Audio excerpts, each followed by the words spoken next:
Le calme est brisé dans le monde des sorcières. La suprême frappe de nouveau les jeunes initiés. 2 reines de sorcellerie s'allient, et la mort semble inévitable pour celle qui s'oppose. Son âme est promise en offrande à un ancien seigneur pour prolonger l'immortalité de la suprême. Mais au lieu de sacrifier l'enfant qu'elle a dérobé, la jeune héroïne se sacrifie à sa place. La victime, autrefois indépendante et redoutable, tombe, mais son esprit demeure, un symbole de loyauté et de courage. Au cimetière, la tristesse domine. La jeune héroïne pleure sa camarade, tandis que la rousse du groupe exprime son regret pour la disparition de la sorcière des marais. Pourtant, un miracle survient. La défunte réapparaît, intacte, guidant sa protectrice vers la tombe. Même les balles d'argent ne peuvent l'arrêter.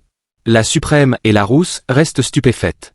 Une simple accolade, et le lien entre les vivants et les morts semble réparé. Les cicatrices s'effacent, les pertes deviennent presque insignifiantes face à ce pouvoir. Mais la prudence reste de mise. La jeune héroïne, consciente de ses actes et du danger, quitte rapidement la scène. Pendant ce temps, la sorcière des marais, disparue, est enterrée vivante à proximité. À son retour, une alliée découvre son image flottant sur l'eau grâce à un rituel de bougie, révélant à quel point les événements sont manipulés.